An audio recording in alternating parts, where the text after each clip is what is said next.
They asked me to start off and give you a little bit of a history of where this Rapid software came from and a little bit of glimpse into the future as well. So brief history. When I went to medical school, I was taught that it is highly unlikely that you'll ever be able to treat stroke because all the damage happens so quickly, there's just no time. And one of the frustrating things was that when a stroke patient would roll into the ER, we'd take a CT scan and you'd see normal brain because it takes many hours for the stroke to show up on a CT scan. So you really didn't know how big a stroke it is. Is it even a stroke? Is it something else? And then we got very lucky because there was a physicist at Stanford in 1992, right as we were starting the Stanford Stroke Center, who found out that there was an MRI sequence called diffusion imaging that could capture the stroke in real time. So he approached us and said, hey, do you think this would be of interest for patients? And we said, this could be the holy grail. Because if we can see the stroke in real time, we probably can treat it a lot better. And we started doing repeated imaging on stroke patients with the MRI scan and this special sequence. And what we found out was that what we had learned in medical school was totally wrong. That every stroke was different, and some were growing for 24 hours or more. And some were only growing for a short period of time and then they stopped, right? So we needed to have a technique that would allow us to figure out when is it done growing and who has salvageable tissue. And that's how we started to develop the Rapid software. We added an additional imaging sequence called perfusion imaging to the diffusion, and we could come up with an estimate from that of how much tissue is viable. So when the patient came in, regardless of the time, we could take the picture and say, okay, you've got a lot of tissue that's still salvageable. And people thought this was the craziest thing they'd ever heard.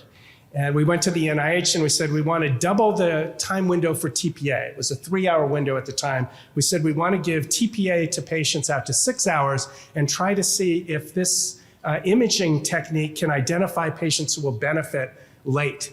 And we eventually got the NIH to fund the Diffuse 1 trial, and it worked just as we had hoped, that we were treating patients at 6 hours, and if they had a favorable profile, lots of salvageable tissue, they seemed to benefit dramatically from the TPA treatment, clot dissolver. So at that point, it was taking us about 40 minutes and 100 mouse clicks to generate these maps to tell you how much salvageable tissue you had. We knew that wasn't going to fly, so we needed to have an automated software to do it. So that required a software engineer, but we didn't have any money to pay for a software engineer. So it was actually philanthropy from a somewhat maybe unlikely character, Don Valentine, who was known as the godfather of Silicon Valley. Tough guy. He helped start Cisco and Apple and Google and had kind of given up on medical products because the FDA was so challenging. But he approached me and said, you know, if I have a stroke, I'm coming to Stanford. I hope you guys know what you're doing. And he said, well, you know, we have some ideas that we could do even better, but we need some money to hire a software engineer to develop this software. So he gave us some money to get started. We hired a guy named Matt Straka to come over and write the software. And then eventually we're able to test it in another study. So the first time the software being tested in real time was the Diffuse 2 trial, where there was this new technique that people were much more excited about than giving an intravenous clot buster. It was to put a little catheter up in the brain called the Mercy device that looks like a corkscrew and pop the clot out just like you'd pop the cork out of your wine bottle. So we tested the software in real time, and at that point we were using a little Mac Mini. Took 10 minutes to generate the images off the Mac Mini, and the study showed that we could treat people at 12 hours if they had a lot of salvageable tissue based on the software, and they could walk out of the hospital. So we were incredibly excited by this and needed a company to try to take this software through the FDA. So what we had developed at Stanford is owned by Stanford, so we had to get, again, a group of generous investors that would put some money together so that we could actually purchase the product from our own institution and start the company, which is now known as RapidAI. And at that point, one of the limitations was that the software was for MRI, but every hospital has a CT scan to treat stroke patients. It's very hard to get an emergency MRI, and there was a lot of excitement about doing these studies that eventually got published in 2015, where you would use a CT screening to find good candidates for the thrombectomy procedure where you'd pull out the clot. And two studies, one called Swift Prime and one called Extend IA, said they wanted to use Rapid software. So we had to quickly morph it into a CT perfusion software, put it into those studies, and those two studies had the largest treatment benefit ever seen in stroke patients, ever, to this day. Huge treatment benefit. So we're really excited about that. That was around the time the FDA, after a 2-year struggle, gave the thumbs up and said, even though it's a fully automated software, we're going to give you the approval. And that's when Don Valentine, pictured there, said, okay, you need a company, and helped launch the company to let us use the software in what we had always wanted to do, which was a really extended window.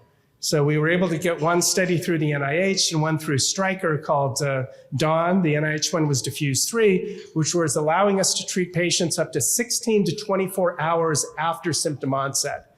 Again, people thought we were insane, that there would not be anybody with salvageable tissue at that point, and those trials had huge treatment effects. All of the patients were selected with the Rapid software. So we presented these in January of 2018, and almost instantly, worldwide guidelines changed from, at that point, what was a 6-hour treatment window all the way up to 24 hours. So there was a lot of excitement. All the comprehensive stroke centers wanted to get the software, which allowed us to invest in AI, which was exploding around 2018 to 2020. So we could go well beyond the initial perfusion software and start looking at things like identifying large vessel occlusions, doing an ASPO score, finding a brain hemorrhage and telling you what the volume was.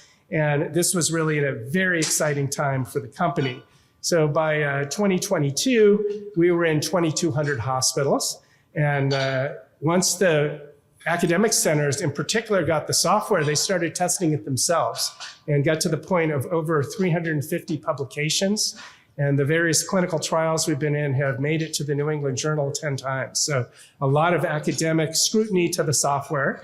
And then we've been allowed to expand into some other areas. So now we can look at aneurysms, pulmonary embolism, RV-LV ratios.